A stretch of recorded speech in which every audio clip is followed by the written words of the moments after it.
Brewing coffee is a very lengthy and never-ending science project. So coffee is the roasted seed of a coffee fruit. And it got the name bean, and I'm not exactly sure why, except that it turns out that the Arabic word for raw coffee in general is bun.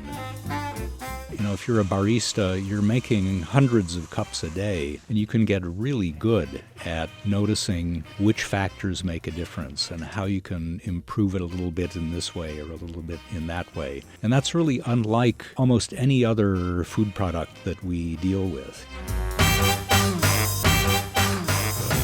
So the cupping is the beginning, it's the start.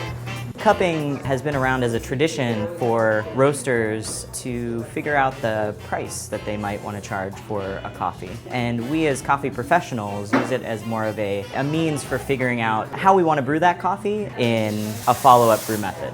What this allows us to do is take as many of those variables out of the process of coffee brewing as we can, so that we're just tasting the variables that are presented by the coffee itself. So step number one, we're going to smell the coffee dry.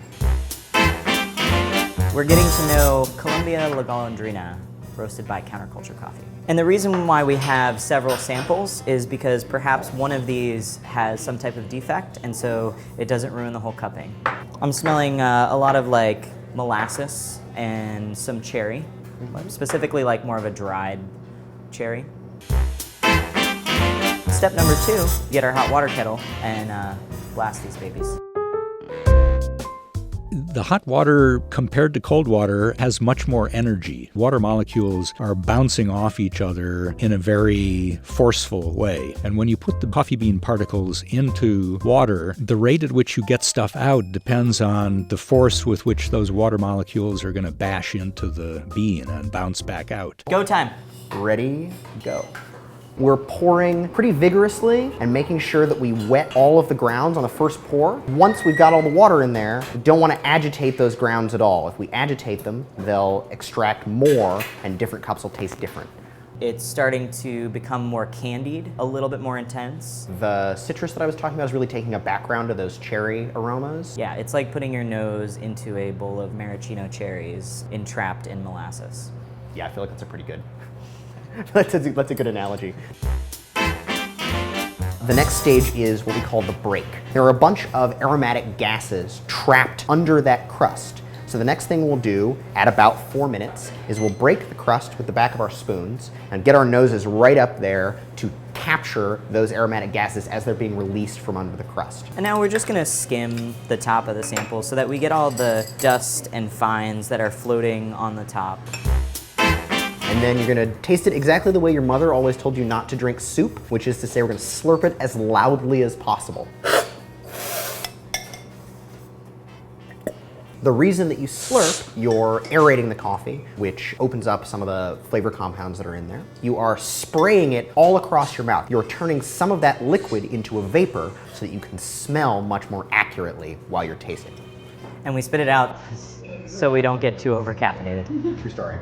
Basically, the things that come out early are small molecules and very water-soluble molecules, so acids. The things that come out very late do tend to be bitter and do tend to be astringent.